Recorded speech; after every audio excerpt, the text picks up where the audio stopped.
So today we'll be discussing the importance of the US election, and to do so, we have Tony with us, who is the International Secretariat of the CWI. So we're very lucky to have a very insightful mind with us, holds a lot of experience working in this field, being involved in a lot of socialist initiatives, written work and campaigns, both regarding the US and other regions. So first and foremost, thank you, Tony, for joining us. And so I wanted to start with why this election holds importance. I know Mike Pompeo is just visited Sri Lanka, and there's a deal that the US has recently just made with India concerning the Himalayan border. So the US, you can see, has a lot of, is playing a lot of roles globally. So we wanted to discuss the US elections deeper. First and foremost, why are these elections so important? Well, I think thanks for having us on the show. It's a pleasure to be here to start with. But I think it's absolutely crucial, this US election, because it's historic. In a sense, it's historic from the point of view of what has taken place previously in US elections. This is the most polarized election campaign that has taken place in the United States for decades. There is an incredible polarization. It's a reflection of a growing class conflict which is taking place there. There is a polarization between the left and the right. Trump represents the right and the far right. He has rested on the far right militias. He's called upon them to defend him should he lose the election. He's even brought into question whether he would accept the election result. So it's crucial. If he was to be re-elected, it would dramatically accelerate the polarization within the United States itself. But in a sense, it's as important because if he wins the election, it's the effect it's going to have on international policy as well, because he has gone on an all-out campaign really to come into conflict with China. That's having consequences in South Asia at this stage. Pompeo's visit to Sri Lanka, which is very important, is a reflection of that, because really that's reflecting US imperialism trying to step in to check the influence of the Chinese in the case of Sri Lanka. He's even trying to do it in relation to India. You see the US capitalist class are very keen to want to try and bust open the agricultural markets in India at this stage. And all of that's going to be brought into question as a consequence of this election. So if Trump was to win, then we're going to see a continuation of the polarization. But then if Biden, his opponent, wins, we're going to see it having important consequences in the United States, but it's also going to have a big impact in terms of the US imperialist foreign policy if Biden wins, which is a point maybe we can discuss in a moment, because that will also have consequences, because the foreign policy between Biden and Trump is quite different at this stage. Yeah, I noticed that's something that has been brought up quite a lot, with Biden saying that Trump has been too soft on Russia and China. So could you tell us a little bit more about what changes that Biden might bring? Because I know the left is pushing Biden as their candidate very, very hard to not have Trump as president again. Yeah, because I mean, you can see that, and that's true. And there's an all-out campaign going on at the present time by so-called progressives and so-called lefts to support Biden. Now, Biden's the nominee of the Democratic Party, but if you look at the Democratic Party itself in the United States, it's an out-and-out capitalist party. It's completely linked with the ruling class, the elites, and it represents them. And actually, their foreign policy historically has been a pure and utter defense of US imperialism. And you even saw that under the Obama administration. I mean, under the Obama administration, he used more drone attacks against Iraq in the Middle East and other areas of the world than has been done by Trump or Bush. And you will undoubtedly see, if Biden comes to power, he will continue an aggressive policy towards China and also towards Russia. And as you correctly said, that's exactly the expression he used. He accused Trump, believe it or not, of being soft on China and soft on Russia as well. And why would Biden go for a more aggressive foreign policy? And the reason is we've seen historic change taking place globally. What we're seeing is the decline of US imperialism, and they're being pushed back economically and militarily on the global markets. You see China is emerging as the major power internationally. It's not the major power at this stage, but it's on the fastest trajectory of growth and development. And that is compelling US imperialism capitalism to come into conflict with China to try and prevent that development. Now, how far they'll be successful in doing that is a different question, but that's what they're being driven to try to do. Now, Biden will probably be more assertive. Trump, for his own nationalistic, allegedly patriotic and inverted commas reasons, has actually had a policy of trying to disengage from certainly direct military intervention, partly to appease his base and partly to have a more protectionist policy. Biden will probably go in a little bit more of the offensive. Whether he can do that militarily is another question, but certainly his intervention will be more internationalist from the point of view of trying to reassert the influence of US imperialism globally, which has been pushed back in the course of the past period of years. Yeah, definitely. And you're definitely right in saying that they're losing their grips on imperialism with the number of movements that are starting to build around the world and countries that have basically said that they've had enough. In saying that, though, what do you think the reason is that people in the US can put that aside and still vote for Biden? What is making them? Because like, if you consider foreign policy, they're both trajectories are looking quite terrifying. But the approach that Biden is looking to take is that of a very violent one and that of a very, very damaging one. So what is it that's making people sort of put that aside and still say to support Biden and give him a lot of... No, well, that's a very important question, because while so-called progressives and that's the saying support Biden, I mean, we in the Socialist Party in England and Wales or the Committee for Workers internationally, we wouldn't support that position, because Biden is an out-and-out representative of the capitalist class. If you look at his history, it's appalling. I mean, he supported the Iraq War, did nothing to oppose that. He's had a very checkered history in terms of opposing racism in the United States. He was involved in the drafting of the Patriot Act under George Bush, which was a vicious piece of repressive legislation. So it's quite clear where he is. He doesn't offer a progressive, if the Americans want to use that term, agenda at all.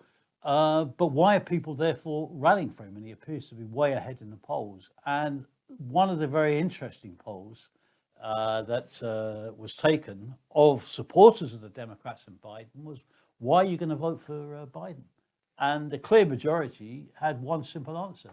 We're voting for Biden because he's not Trump, because there's so much polarization and hostility to Trump that people are prepared to put aside all of the doubts and the hesitations to vote for Biden just to get Trump out. Now, that has important consequences, because it means people are not voting for Biden because they like Biden. They're not voting for Biden because they have great expectations that Biden is going to introduce a very left-wing or radical or progressive policy, either domestically or internationally. They're voting for Biden purely on the basis they've had enough of Trump and they want Trump out. So it means Biden comes to power with a fundamentally capitalist policy, but he's going to be in power without a great deal of expectations, without a great deal of illusions in him. And his presidency is certain to be a presidency of crisis as well, because you have a whole historic, unprecedented crisis economically taking place in the United States. You see the continuation of brutal racism, which is being deployed. You saw it again only a couple of days ago despite everything that's taken place with this marvelous movement of the Black Lives Matter, the mobilizations of millions of people, the killings by the US cops has continued. You had in Philadelphia, 2 days ago, another shooting dead by a young black, which has produced mass protest as well. And all of that is going to continue under Biden. That's not going to change. And you're seeing this massive polarization, a social, political, and economic crisis, and it's going to be explosive, convulsive after the election, whoever wins it. You're definitely right. And I think in one of your statements, you mentioned how a change in government is nothing but a sort of, I don't know how you phrased it, but basically changing the window shop, but whatever happens inside is exactly the same. And I think that is very important to remember with Biden, because although I know the campaign has used the angle with Kamala Harris to say that she's representative of people of color, and that they've shown a lot of performative sympathy towards the issues that are occurring. It's very clear that systemically nothing is really going to change under them. But could you talk a little bit more about the identity politics of the election at hand? Yeah, well, that is, I mean, it's an internationally important question, and it takes different forms in different countries. But I mean, it's been very important, of course, in Asia, the question, the caste question. Obviously, the gender issue is important there, and it takes the gender issue form, and it takes the racial form as well. And then we would have a position very much of opposing all oppression of all women, irrespective of anybody's gender, of violence against women, discrimination on the basis against race. We stand for equality and oppose all races. And there should be a conscious campaign, particularly in America, because it's so pronounced, the expulsion of the hardcore far-right elements in the police force who are just completely racist and ingrained that. Some of them are probably quite fascistic. I mean, they should be driven out and held to account. And we would defend that. But with the identity politics, what unfortunately is done is it is used by the ruling class as a means of dividing the population. So you divide male, female, gay, straight, black, white, Asian white, or Asian brown, whatever,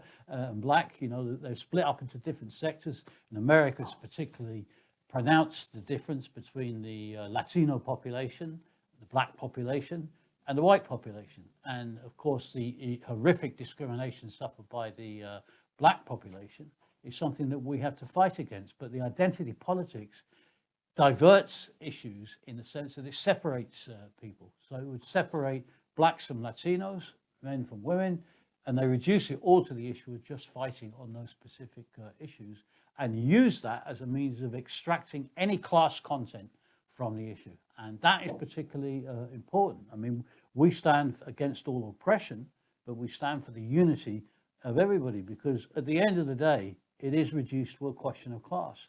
And the paradox is, in the United States, you've seen that very clearly as an answer to identity politics, because you had within the people of colors movement in the past the idea we have to edge forward, get involved in the system, get to the top, get one of our representatives to the top, and that will resolve the issue. And they've done it, and they did it with the election of Obama. And what happened under Obama? You saw his international policy was just as pro-imperialist as any white president has been in the United States. And his economic policy was purely driven to defend the interests of capitalism. He gave a few crumbs now and again in the first phase of his presidency, but that was rapidly taken away in the second presidency. So the issue is really systemic.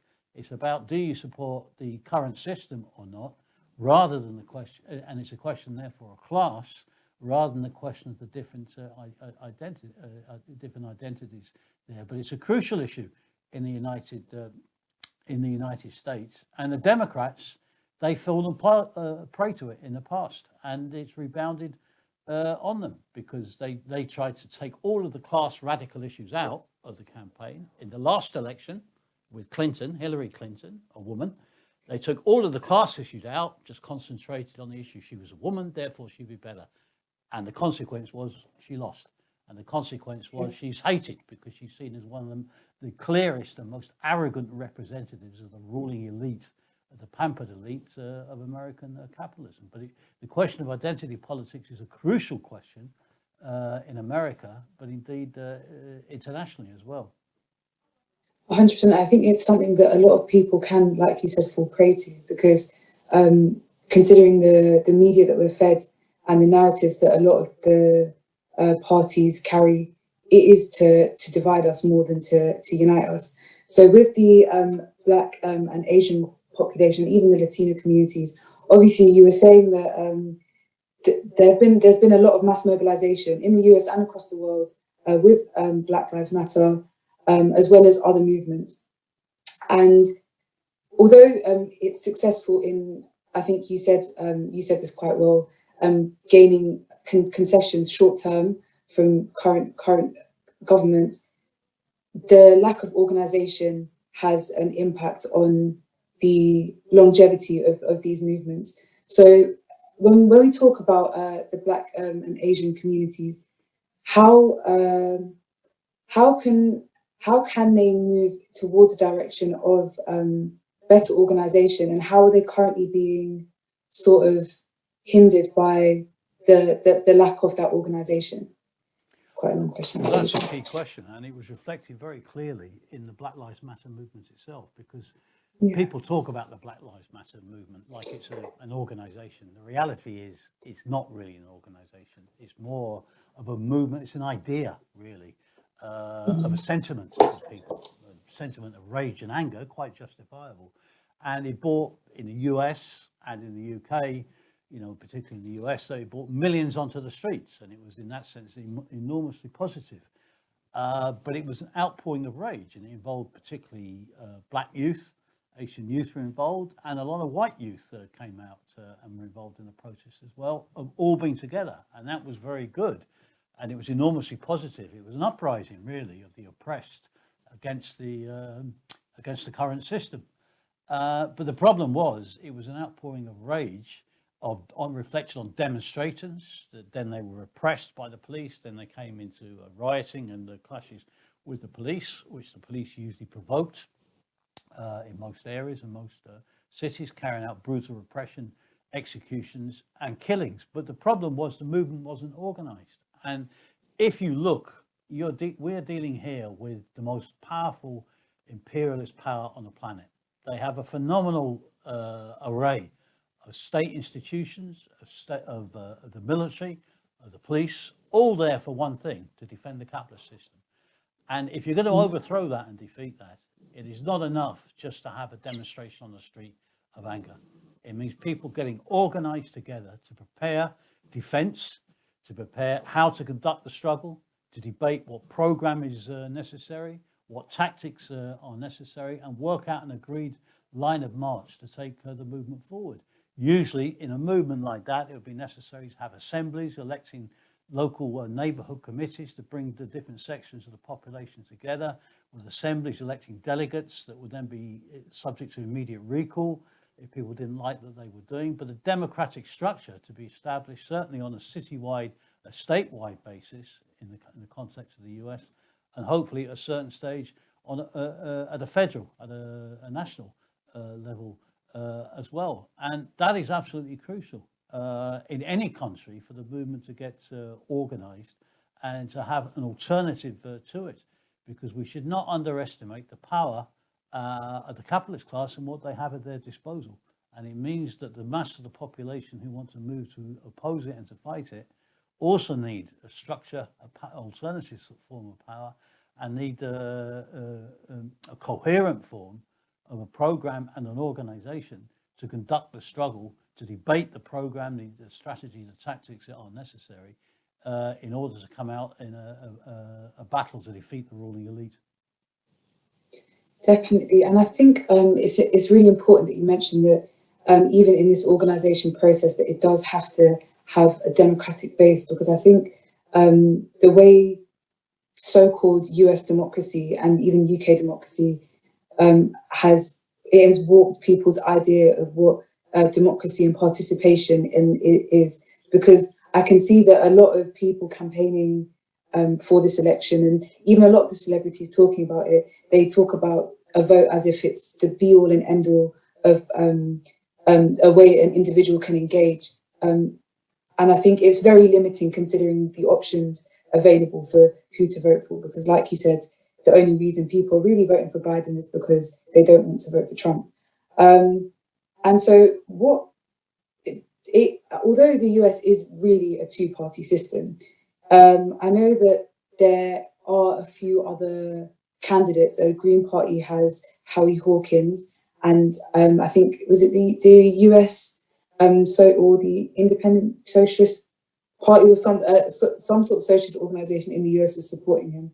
So could you tell us a little bit more about him and the potential of voting outside the two-party system?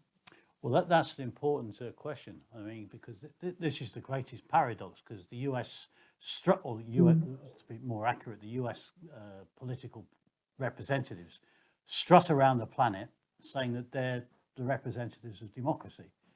In reality, leave aside what they do in bombing the hell out of Iraq and killing however many hundreds of thousands and millions of people there, no matter what they do in terms of the organizing of military dictatorships in Latin America, in their own backyard, to use their terminology, they have one of the most undemocratic systems you can possibly imagine. That was reflected in the last presidential election. I mean, we have no truck with Hillary Clinton, but she actually got 3 million, not a couple of hundred, 3 million more votes than Donald Trump. And yet Trump still won, because it's not elected on the basis of the popular vote. They have this system of the Senate, the upper house in the Congress. And if you look at how the Senate is elected, the smallest American state, Wyoming, has 2 senators elected. And that has a population of 500,000 in the Wyoming state. The state of California has a population of 40 million, and they get 2 senators as well. It is just completely stacked against the big urban areas, the whole position. Now you have a two-party system, and really it's if you take the system as being the body of capitalism, you have the Republican Party, which is the right hand of the body capitalists, and the Democratic Party, which is the left hand of it, is part of the same body system. Now, we would stand for the building of a new independent party. Now, Howie Hawkins is standing for the Greens because it's the only way to get on the ballot. It's a relatively small third party, which does exist, but even to get on the ballot is extremely complicated. And in fact, the Democrats in 3 states, important states, they've excluded the Greens from even appearing on the ballot paper. And that's not the Republicans. That's not what Trump's done. That's what the Democrats have done, because they don't want them there. And in fact, last week, or the week before last, you have to get on the ballot paper in the US, sorry to explain the complications of it, you have to get so many votes in each state. And they're on the ballot paper in New York State. But New York has just voted to multiply by 3 times the amount of votes that the Greens will need to get on the ballot for the following presidential elections. They're on the ballot in New York for this elections, but they've now increased by 3 times the amount of votes they're going to need to even get on the ballot for the next election. The whole system is stacked against building a third party, but nevertheless, it's possible, and it could be done. In 1918, the great American socialist leader Eugene Debs, or 1919, he was opposed to the war, and he was in prison for the war. And the Socialist Party managed to get on the ballot paper at that time, the American Socialist Party, as it was. And in that election, he got over 1 million votes. But you can see how the system stacked against them. They actually got somebody elected to the Congress, and then the Congress voted to exclude them from the Congress because they were defending un-American, unpatriotic ideas, and they had the power to do it. I mean, it's an unbelievably undemocratic system, which you have to fight to change. And now, through the big polarizations that are coming, hopefully a new party could develop. We have to say here, in the last presidential election, there was a squandered, wasted opportunity because Bernie Sanders was there. He said he was a socialist. He had the support of millions of people. And had he been the candidate, he would have probably beaten Trump, because Clinton was so hated. But he had an opportunity. He had millions of people around him. He could have broken from the Democrats. He could have begun to form a new party, which could have stood in this election, and he would then be in a more powerful position to challenge for a real alternative. But he took the disastrous policy of staying in the Democrats and arguing that you can change the Democratic Party from within by pushing it to the left. And in fact, they marginally pushed it a little bit to the left for this election in words. In practice, in deeds, that's not possible. And in our view, it's not possible to change the Democratic Party. As the English expression goes, a leopard cannot change its spots. I mean, it's a reactionary capitalist party, and it's not going to be changed into a real party of the working class and the poor in America. And you need to fight, however difficult it is, to establish a new party. 100%. I have to agree with you there, especially on what you were saying about Bernie Sanders, because I know that disappointed a lot of left-leaning or left people in the US who had their faith in him. I've seen the phrase lesser evilism used a lot when people are voting for Biden, and to basically surrender to the Democratic Party, which does, I guess, it demoralizes a lot of the working class in the US, because, like you said, the two-party system is blatant, and democracy is a mere word. There's no real system of democracy there. It's really a joke to call it a democracy. But yeah, I definitely agree, and I think after the election, a mass workers' party is definitely something that a direction that the country has to move in. In the meantime, how does the country deal with the dire conditions? Obviously, considering the economic crisis that the US has been dealing with, the unemployment, something about food insecurity as well in the US, rising to 54 million in this year. There's a lot of problems that the working class are currently dealing with, and how, firstly, is the election potentially going to impact it, and if not, what can the public do to change their reality, basically? Well, I mean, I think that's the key question in a sense, because whoever wins the election, let's get through the election. It looks like Biden will probably win the election. He's certainly going to win the popular vote. Trump may fight it out, but you'll probably end up after quite a battle, and it may be a violent battle in some states, with some sort of Biden presidency seems to be the most likely thing at the moment. But that is not going to solve the economic problem and the social problems. The racism in the American police system is going to continue. The shootings of the young blacks in particular is going to continue under a Biden presidency. They might try and rein it in a little bit, but there's been a whole infiltration of white supremacists into the American police force in a whole series of states. That's going to continue, and they're not going to resolve it. And most significantly is the depth of the economic crisis. This is the worst economic crisis in the United States since the 1930s.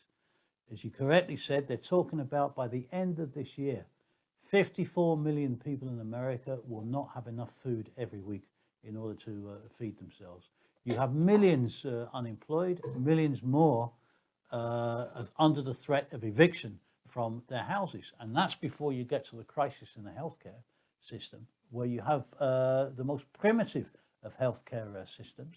There's no free access to healthcare in America. You have to pay through the nose for everything, which excludes millions of people from having any access really to a hospital or to a doctor. All of that's going to continue. Biden may throw a few crumbs, but fundamentally he's not going to be able to resolve that, because we're in this unprecedented crisis of capitalism, and that's going to mean big battles, social upheavals are going to take place. And if I could just say, because if you compare you have the mobilizations now of in the black community, which is incredible.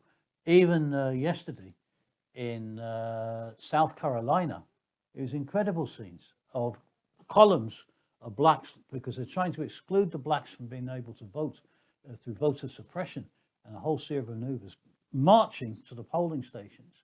But most significantly is by the side of them are these columns of blacks going to vote. there were armed groups of blacks to protect them. You had the ingredients here for an incredible battle opening up, and some of it unfortunately can assume a racial character, because you have the far right then, racists who are also armed groups. But there's a crucial difference. You see, if you compare, and it's not exactly the same now, the movement, the revolutionary movement that developed around the Black Panthers in the 1960s, early 1970s, which is an incredible movement, which had a big echo amongst sections of the whites. But there's a big difference between then and now. In the 1960s, the black population in America has been horrifically oppressed. Economically, there was a period of economic growth for the whites, and the white working class were relatively privileged and in quite a secure position. That has been shattered now. So you have this movement taking place where the white working class is also being impoverished and suffering terrible conditions. And it should provide the basis not only for big strikes and battles and social protests take place, but it hopefully will provide the basis for new forces to emerge. And maybe from the campaign around Howie Hawkins and others, it can lay the basis at least for a campaign for a new party to develop. It won't be immediate. We're in for the long struggle here.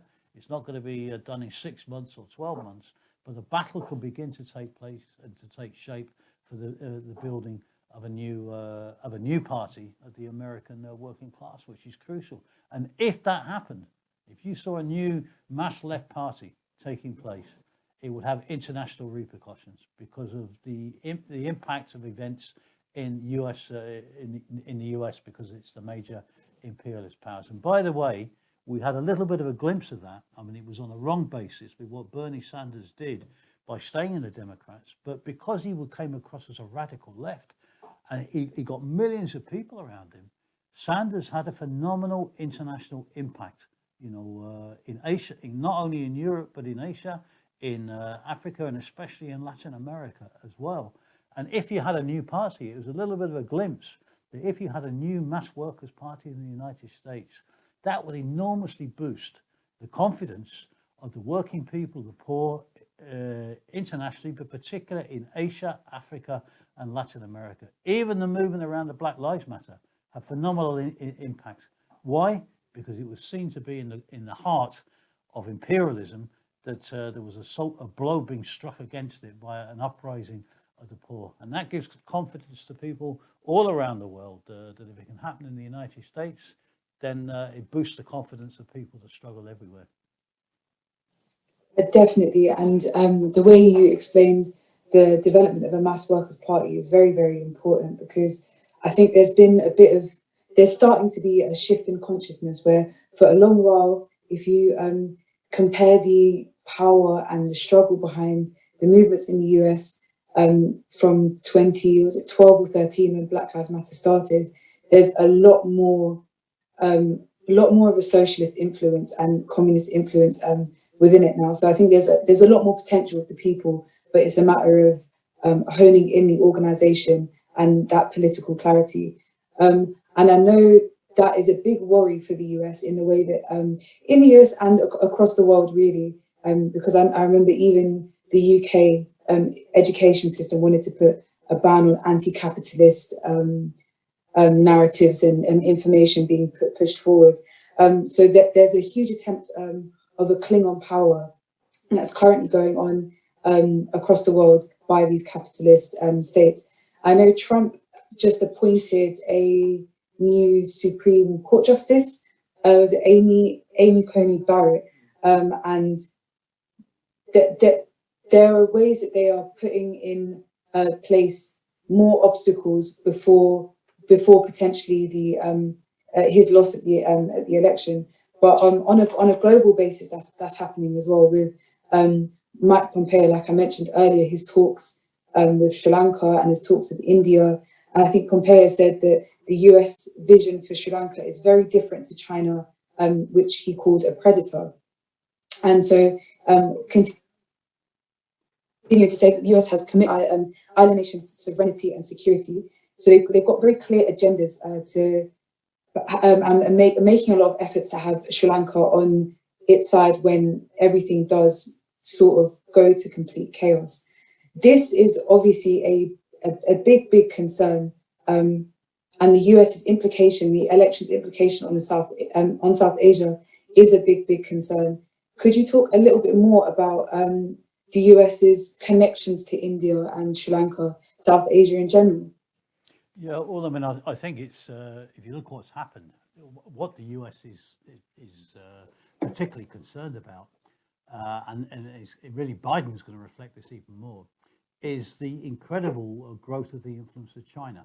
Now, that's obviously been particularly the case in Sri Lanka, where through the Belt and Roads initiatives, there's been phenomenal. I mean, I don't have the figures to hand, but you're talking billions has gone in, and it's a crucial aspect. And really, what Pompeo is looking at, and it will be followed through probably by Biden as well, is to try and coax the Sri Lankan regime a little bit back more into the American camp, is what they're trying to do. And they may throw a few crumbs down towards them, even towards the Tamil peoples. You couldn't rule out they throw a few insignificant crumbs. It won't resolve anything in terms of the interests of the Tamils peoples or the rights of self-determination for the Tamils or the repression. But I mean, it's they may throw a few crumbs to try and coax them back a little bit into their camp. Now, whether that's successful is another question, because the Sri Lankan regime with Rajapaksa, they're so involved now with the links in China. It's going to be result in a whole tussle is going to take place over the whole issue, and likewise with India, because I mean, if you look at what's taken place, I mean, Trump on the one side has tried to buddy up with Modi, and they try to be, this is my friend Modi, another vicious reactionary, so why shouldn't I be friends with every reactionary on the planet, so Modi's no exception. So, that's really what he's done. But there's been a bit of a contradiction, because if you go back to 2019, the US withdrew India from some of the preferential tariff arrangements, and it did hit some of the Indian companies. They have an agenda, particularly some of the American companies. They want to get in to the agricultural markets, and there's going to be a struggle there, there. And of course, they be cozying up, and there's a contradiction there in terms of what they've done with the tariffs. They may get an agreement under Biden. Biden will probably try and get an agreement because it's linked with the issue of China, and their objective would be to try and coax India more into the American camp, because of checking Chinese influence as a counterweight to China, is how they will see it. Now, they'll try that, and they may have some success in it, because you've got this clash taking place between India and China, India and Pakistan, obviously. But it won't be a straightforward process, but undoubtedly they will try that. And under Biden, what you're probably going to see, they're not going to be able to go for, in general, military interventions like we saw they did in Iraq, because of the backlash that would take place against that. They may go for more proxy interventions, but US imperialism under Biden is going to be more offensive on the diplomatic front, economic fronts, to try and intervene more. Trump is because of the protectionism and nationalism, he's withdrawn from the World Health Organization. He's withdrawn from all of the other major institutions, the Paris environmental process. He's withdrawn from that and other things as well. Biden will go back into all of that to push the US imperialist agenda. I mean, it's not out of interest for the peoples, but they will try that. And I think under Biden, they will try and step it up, particularly in relation to Sri Lanka and India. And they will try and see India as being coaxed more into the US camp as a counterweight to China. Now, India, despite its crucial role, and is vital, is a crucial country for the struggle for socialism and the struggles of the working class. Its scale, the power of the Indian working class potentially is enormous. Economically, on a capitalist basis, though, it's not really a rival to China. They're not in a position to supplant China. The developments in India, I mean, the Chinese economy has developed phenomenally over the course of the past 20 years in particular. India has done nothing like that, despite the claimed growth that's taken place under Modi, which has come to an abrupt end now. But I mean, they'll, the Americans will try and coax India in that position. But there is a bit of a contradiction there, because they have had the tariffs imposed against India as well, at least on some goods. But that will be the general process, and it's part of a global change of balance of forces that we are seeing, and a certain realignment that is taking place globally, as people are grouping generally around two, it's more than two, but two main camps have been trying to get satellites around them for US imperialism and Chinese imperialism as well. And it's like they're trying to be countries are being pushed into one camp or the other, which is complicated. But if you look at the position facing US imperialism, and this is its decline as a global power, which is still the most important global power, but its decline. But it has been quite dramatic. I mean, in terms of what they've done, their capacity to act as the world's policeman really died in the killing fields of Iraq. That was the end of the position to intervene in that sort of brusque manner. They may go in one or two other countries, you don't know, but they've lost out big time. I mean, they've mishandled the whole intervention in the Middle East. Has been disastrous. They've been outmaneuvered by Putin in Russia, as well. In terms of the Middle East, and they got a lot of ground they will want to try and make up in terms of reasserting themselves, which Biden will be more aggressive on. Yeah, I think that cling to power is an important point to highlight, because there's finally been a change in that, or the hierarchy is going through the process of changing. It's not as clear cut as it was maybe 10, 20 years ago. But I also think the point that you made about the contradiction between US economic policies and then what they're attempting with the foreign policies in India is very interesting and important to highlight, just because their agenda couldn't be clearer in that case, where the priority is their imperialist intentions and the economy. In saying that now, this is a lot for people to take in. There's when you feel like your way to contribute to a democracy is to vote, and then you hear all of this and you realize that the people that are trying to get you to vote have no interest in working in your intentions, or even pretending to do so in Trump's case or in Biden's case, really.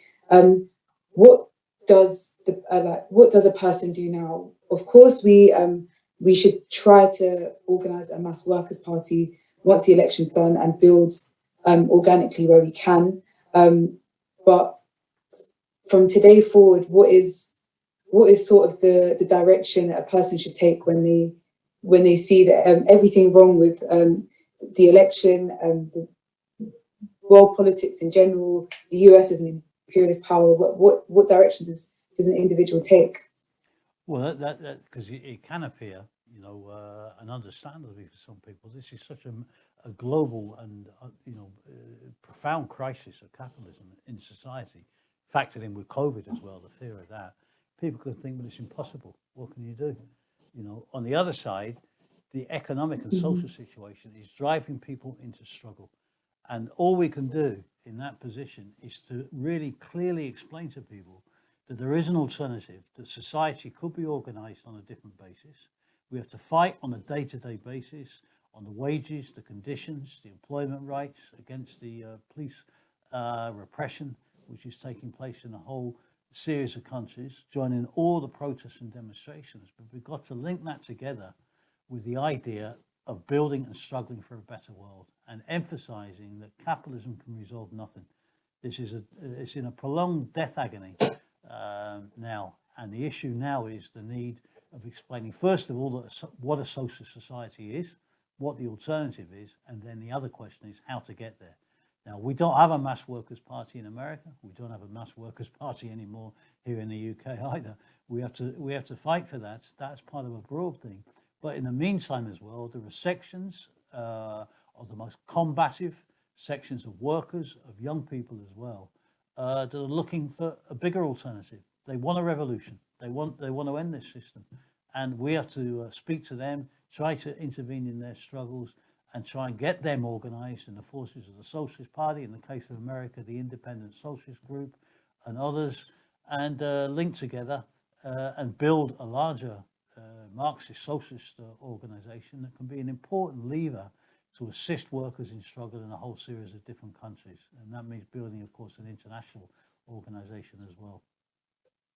Definitely. I think the key takeaways from this is that the US election will have a huge impact on the US population, but on the world in general, regardless of the direction that the election results go in. And so, although overwhelming, as an individual, the importance, like you said, is organizing where you have the power to. So even if we're in the UK and we don't have proximity to the struggles in the US, there's struggles going on here, struggles going on in South Asia, a lot of struggles that we can tap into, and we should definitely utilize our privilege and opportunity to do so. But yeah, let me know if there's anything else you want to add. Yeah, and if not, we can conclude. No, it's been a very good discussion, I think, we've had today, and it's very good. And of course, this is part of the struggle for, not just we discussed here the American elections, but it's part of a global crisis and a global struggle. And the struggle of the Tamil people, the Sri Lankan peoples, is a crucial ingredient part of that, and we have to move forward together in a struggle for a better socialist world. 100%. Thank you so much. You were so informative today. And yeah, please, everyone, read the work that Tony does and follow his work and follow the CWI as well. And yeah.